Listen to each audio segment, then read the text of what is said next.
Hello dear students, सीखने सिखाने के सेशन में फिर से आप सबका एक बार स्वागत है। इस सेशन में हम फिगर ऑफ स्पीच के एक नए टॉपिक को देखेंगे जिसका नाम है पैराडॉक्स। चीज़ों को ध्यान से देखेंगे, समझेंगे और पढ़ाई का मजा लेंगे। चलिए, पैराडॉक्स को समझने के लिए टीवी पे एक ऐड आता है, उस ऐड का एग्जाम्पल लेते हैं। वो ऐड बॉर्नवीटा का है। कुछ इस तरह का दृश्य है उस ऐड का कि एक माँ अपने बेटे के साथ रोज़ दौड़ लगाती है और उसका बेटा हर रोज़ ही उससे हार जाता है। फिर माँ बॉर्नवीटा पिलाना शुरू करती है, अपने बेटे को बॉर्नवीटा पिलाना शुरू करती है और एक दिन रेस लगाने के दौरान अपने आप से बोलती है कि जिस दिन मेरा बेटा मुझे हरा देगा। ध्यान सुनिएगा स्टेटमेंट को। जो माँ थी उनका स्टेटमेंट है कि जिस दिन मेरा बेटा मुझे हरा देगा उस दिन मैं जीत जाऊंगी। अब बताइए, जब हम स्टेटमेंट को ध्यान से सुनते हैं तो इसके दो पार्ट्स हमारे सामने आते हैं। जिस दिन मेरा बेटा मुझे हरा देगा मैं जीत जाऊंगी, दो पार्ट्स आ रहे हैं। आप बताइए, जब बेटा हराएगा तो माँ हारेगी कि जीतेगी? ये तो कन्फ्यूज़न क्रिएट करने वाली बात हो गई। लेकिन यदि इसको हम अपने लाइफ से जोड़ कर देखें तो एक प्रकार का ट्रूथ सामने निकल कर आएगा, एक प्रकार का फैक्ट सामने निकल कर आएगा। जब हम लोग छोटे थे तो छोटे की तो बातें याद नहीं होगी, अपने भतीजा भतीजी कई सारे छोटे छोटे बच्चे, उनको देख के रिलेट कर लीजिएगा। जब छोटा बच्चा नहीं खाता है तो उसको फुसलाने के लिए, उसके मन को बहलाने के लिए उसके बगल में उसके चाचा होते हैं, पिताजी होते हैं, मम्मी होती है या कोई भी होता है, फूआ मौसी इत्यादि कुछ भी। तो क्या बोलते हैं कि जल्दी जल्दी खा लो, नहीं तो तुम्हारी फूआ जीत जाएंगी। फूआ खाने के लिए बैठी है, बेटा या बेटी भी खाने के लिए बैठा है, वो नहीं खा रहा है, बदमाशी कर रहा है। तो फुसलाने के लिए क्या बोलते हैं कि जल्दी जल्दी खा लो, नहीं तो तुम्हारी फूआ, कुछ भी हो सकता है कि एग्जाम्पल है, तुम्हारी फूआ जीत जाएगी। अब क्या करता है कि जल्दी जल्दी वो खाने लगता है और उस भी जो फूआ होती है उसको जिताने के लिए खुद खाने को स्लो कर देती है। खाने की जो प्रक्रिया है, जो उनका स्पीड था, उनको कम कर देती है। यानी कि उसके जीत में ही इनकी जीत है। नहीं समझे? वो हार जाती है, वो बाइट को धीरे धीरे लेके जाती है मुंह में, वो जल्दी जल्दी खाना शुरू कर देता है। अब बाद में बोलता है या बोलती है मैं जीत गया या जीत गई। मतलब क्या होता है कि जो हमारे गार्जियंस होते हैं ना, हमारी जीत में ही उनको जीत मिलती है। ठीक है?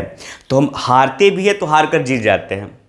तो कोई भी पेरेंट्स है, उनकी जीत उनके बच्चों के जीत में ना होती है, ना कि उनके जीत में। तो अपने बच्चों के लिए कई पेरेंट्स कई बार हारते हैं, लेकिन उनके हार में भी उनकी जीत होती है। तो ये अपने आप में एक फैक्ट है कि मम्मा क्या बोल रही है कि जिस दिन मेरा बेटा मुझे हरा देगा मैं जीत जाऊंगी।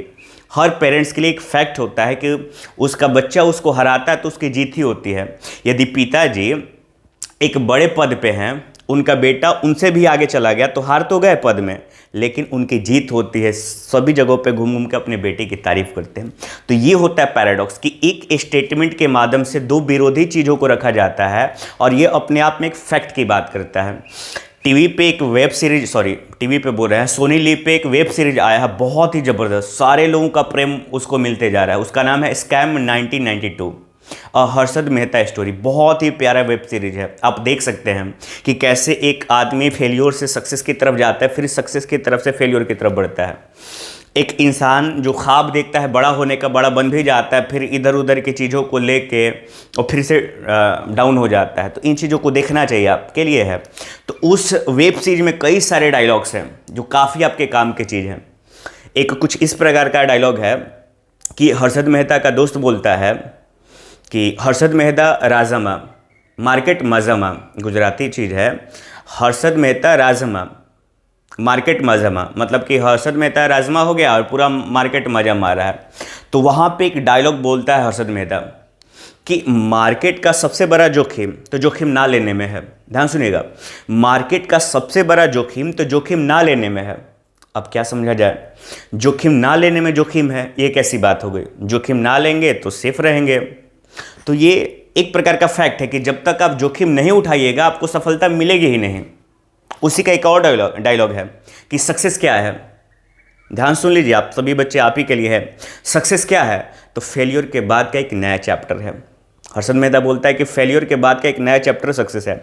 तो जब भी आपको असफलता हाथ लगे, आपको निराश नहीं होना है, उससे सीख लेनी है और उसको सक्सेस में चेंज कर देना है। वो ऐसा कोई भी व्यक्ति नहीं है जो आज सक्सेसफुल है उसको कभी ना कभी असफलता हाथ लगी हो। असफलता ही आपको सफलता के ट्रैक पे लेकर जाती है। तो क्या समझ में आ रहा है कि सफलता क्या है? तो असफलता के बाद का चैप्टर।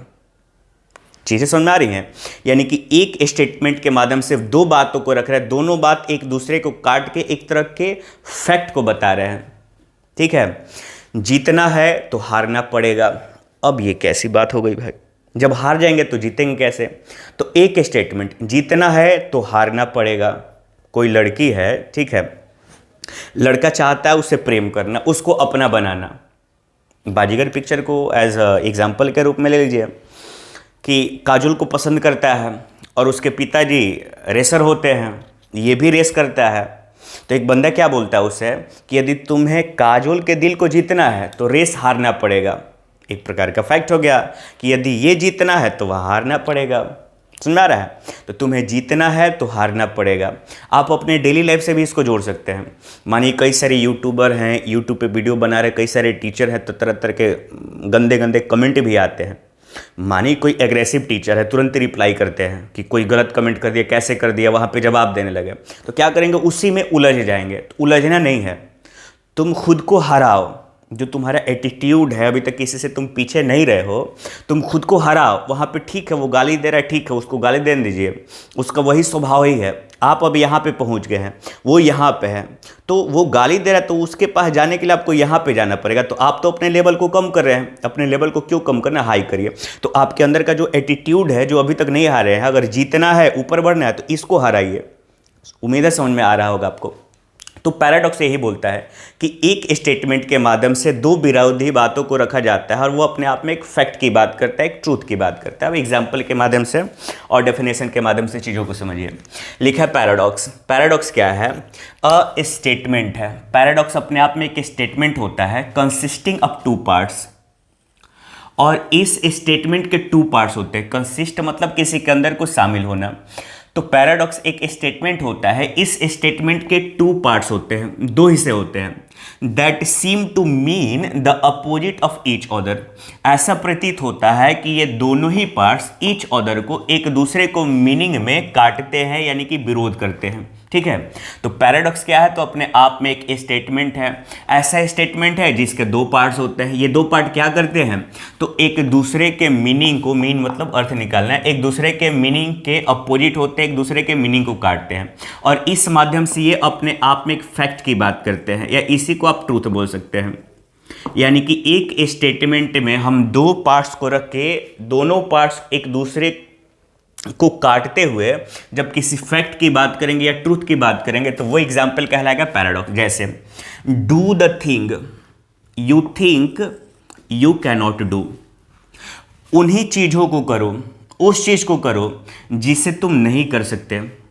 जिन चीज़ों को तुम्हें ऐसा लगता है कि तुम नहीं कर सकते, उन्हीं चीज़ों को करो। तो वहाँ पे क्या होगा कि डर खत्म हो जाएगा। इसको एग्जाम्पल पे लीजिए। आप स्विमिंग करने के लिए गए, आप जैसे ही पानी के अंदर उतरे आप डरने लगे और आप अपने मन में ये करने लगे कि मुझसे ना हो पाएगा, तो फिर आप कभी नहीं सीख पाइएगा। आपको छलांग लगाना पड़ेगा, एक बार डूबना पड़ेगा, एक बार पानी पीना पड़ेगा, फिर आप सीख जाइएगा। तो जब आपको लगे कि आप कुछ नहीं कर सकते, उन्हीं चीज़ों को करिए, एक दिन वो आपके कदमों के नीचे होगी।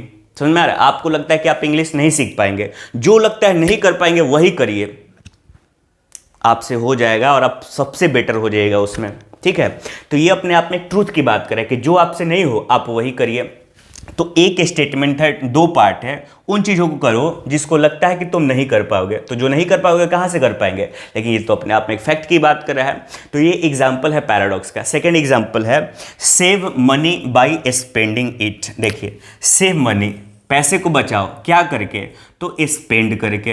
तो पैसे को खर्च कर पैसे को बचाओ, यानी कि पैसा कमाना है तो पैसा खर्च हो। अब कैसे ये समझ में आया कि पैसा बचाना है तो खर्च देंगे तो बचेगा कैसे? तो ये तो अपने आप में एक फैक्ट हुआ। माने कोई बिजनेसमैन है, अपने पैसे को स्टॉक में रखा हुआ है, तो कहाँ से कमाएगा? जब तक मार्केट में पैसे को लगाएगा नहीं, इन्वेस्ट नहीं करेगा। यानी कि इन्वेस्ट करेगा तो वहाँ से बहुत सारे पैसे आएंगे। यानी कि पैसे को सेव करना है तो तुम बैंक में लगाओ, LIC ले लो, कोई उसके जो नया स्कीम आया स्कीम को ले लो। तो पैसे को खर्च के पैसा बचाया जा सकता है। तो ये तो अपने आप में एक फैक्ट हुआ कि जितना ज़्यादा मार्केट में पैसा लगाइएगा उतना ज़्यादा पैसा आएगा और आपकी बचत होगी। तो विरोधी चीज़ों को रख के फैक्ट की बात किया जा रहा है। फिर नेक्स्ट एग्जाम्पल को देखते हैं। I must be cruel only to be kind. अगर मुझे काइंड होना है, अगर मुझे दयालु होना है, अगर मुझे ममतामयी होना है, तो मुझे निर्दयी होना पड़ेगा। अब बताइए, अगर काइंड होना है तो निर्दयी क्यों है भाई? अगर काइंड होना है तो निर्दयी क्यों है? तो मान लीजिए मैंने कई सारे पिक्चर है, एग्जाम्पल भी है, जैसे अभी आपका आया था KGF चैप्टर 1, तो उसमें क्या है कि उसके माँ पे अत्याचार हुआ है। माँ उसे प्रॉमिस कराती है कि जन्म से तो तुम अमीर नहीं हो, लेकिन मुझसे प्रॉमिस करो कि तुम मरोगे तो सबसे अमीर आदमी बनकर मरो। तो उसने गरीबी को देखा होता है, वो अत्याचार को देखा होता है। अब मान लीजिए उसी पिक्चर की हीरोइन उसे बोल दे कि तुम इतना मार काट करते हो, लोगों की जान लेते हो, छोड़ ना दो ये सारी चीज़ें, एक अच्छे आदमी बन जाओ। क्या बोलेगा कि जो मैंने क्रूरता देखी है, जो मैंने क्रूरता को देखी है, पहले तो उसको दूर करना पड़ेगा। यानी कि मेरे अंदर एक आग है, जब तक वो आग जाएगी नहीं, मैं दयालुता वाली भाव मेरे अंदर आएगी नहीं।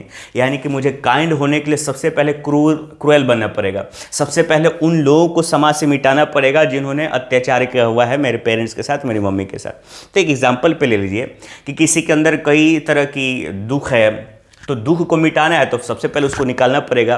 तो काइंड होने के लिए क्रूएल होना पड़ेगा, और क्रूएल होने के लिए जिन जिन लोगों ने मेरे पेरेंट्स को मारा उनको ख़त्म करना पड़ेगा। जब ये कर दूंगा तो फिर मैं काइंड हो जाऊंगा। तो ये अपने आप में एक फैक्ट की बात कर रहा है। 4th नंबर एग्जाम्पल है, if you don't risk anything you risk everything. यदि तुम किसी भी चीज़ का रिस्क नहीं लेते हो, अगर तुम रिस्क नहीं लेते हो तो फिर तुम सारे ही चीज़ों का रिस्क लेते हो। वही स्कैम 1992 का एक डायलॉग है, रिस्क है तो इश्क है, रिस्क है तो इश्क है। ध्यान सुनिएगा, यदि आप कभी रिस्क नहीं उठाइएगा तो आप हर चीज़ में ही रिस्क उठाइएगा।